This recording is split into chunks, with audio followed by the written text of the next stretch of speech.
Good afternoon, everybody. Thank you very much for coming here today for the Property Subcommittee of the 19th of May. Can I remind you all to have your electronic devices on silent mode, please? And can I ask the Clerk of the Court to confirm apologies and those attending in the chamber and online, please? Thanks, Convener. We have an apology from Councillor Lane with Councillor Drysdale substituting, and we have an apology from Councillor Chan with Councillor Duff substituting. All members are present in the chambers, Convener. Thank you very much. Do we have any declarations of interest for the items on today's business and on the private business? Do we do that at the same time? Yep.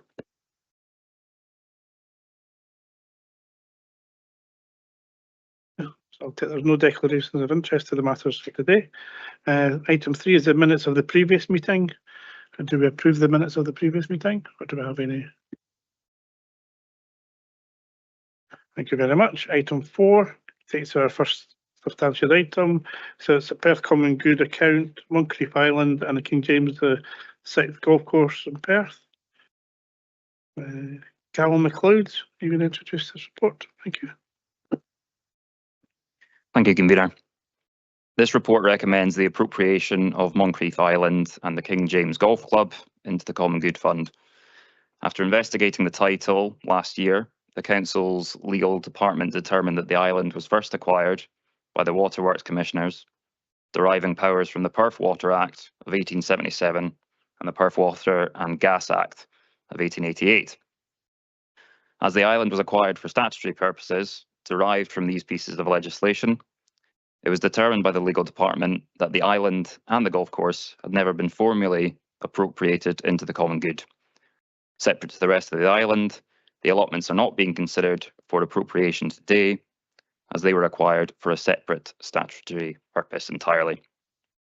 Considering the expense incurred by the Common Good Fund relative to the maintenance of the island, it would appear prudent to seek the committee's approval to appropriate these areas into the common good. The golf club's secretary was consulted on this proposal, and they confirmed the club's willingness for the council to proceed in this manner. Should the committee have any questions about the officer's recommendations, I'd be more than happy to answer them. Do we have any questions? I'm not going to take hands up, or you can use the question in that. Councillor Donaldson. Thank you, Convener. It states at the end, this is quite probably a unique case, and I think certainly under common good law, the work that Andrew Ferguson has done for the council is really outstanding. It's been excellent. He's done a really great job. However, what I do want to ask of Callum is what we have here de facto, but we're moving to a kind of almost de jure position, to use the legal terms. Is it legally watertight what we're doing to appropriate the land, and is there any potential for any legal redress? I'm thinking in particular from utilities, that we're quite sound in what we're doing here.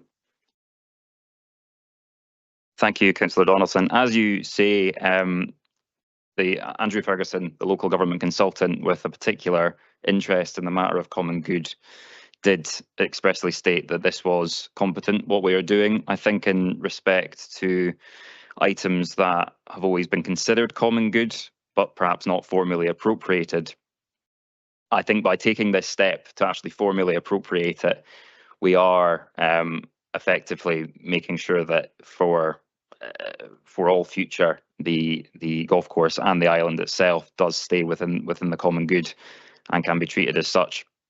In terms of legal redress, I think the risk is minimal, and I think, as per the advice that we've taken, this is a competent instruction for the committee to take, and based on the evidence that we have, it seems the most sensible route to go through. Really, I am. Thank you. I just want some clarity. So in paragraph 311, second point says the allotments are not common good, having been transferred for another statutory purpose. In the following paragraph, it states there that it acknowledged that the income from the allotments should remain on the common good account. This is identifiable as a separate area of activity.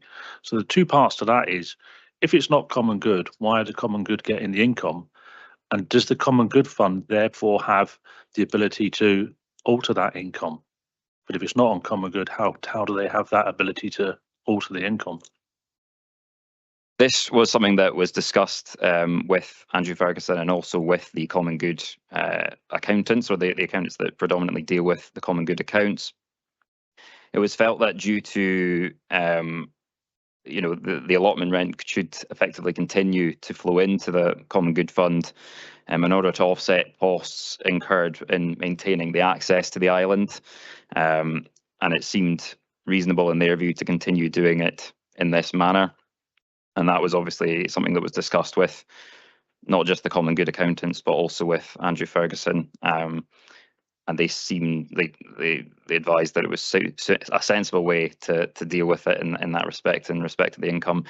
I think the income from the allotments is around about £225 per annum, just as an indicative figure. But in that sense, it was mainly seen as a way of dealing with the income from the allotments and allowing it to offset costs incurred by maintaining the island as a wider common good asset, I suppose. So that would appear just to be a peppercorn rent then for the allotments, but who has the ability then to raise it? I mean, if expenses for maintaining the island go up, surely there should be equal accountability for the allotments. I think that would perhaps be something for the common good account to determine the administration of those funds going forward.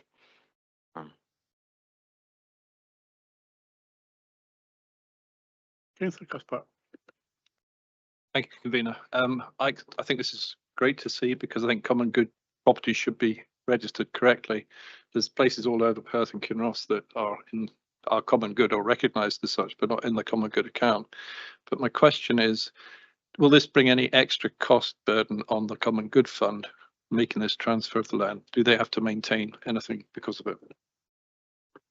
Thank you, Councillor Cuthbert. In essence, it's really just maintaining the status quo from the Common Good Fund's position. They have always maintained these areas as a matter of course since time immemorial, effectively.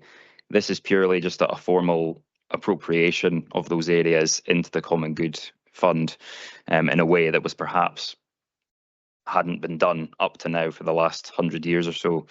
So in terms of the impact, I don't envisage any further, any different charges that would crop up that aren't already being fitted by the common good account, if that makes sense. But yeah, it's something that we've discussed with the accountants who administer the accounts, and they seemed happy with the proposal as well. So in essence, I would suggest that the impact would be virtually nil to the common good account. Thank you very much. I don't see any other questions in the chat. I have any hands raised, so I will move the paper. It is recommended that the subcommittee approves the formal appropriation of Moncrieff Island, including the King James VI golf course, but excluding the allotments, into the Perth Common Good account. Both the golf course and the wider island have been considered as a common good asset for most of their time in public hands, and it would be prudent for those areas to continue to be treated as such. Can I ask Councillor Drysdale to second the report, please?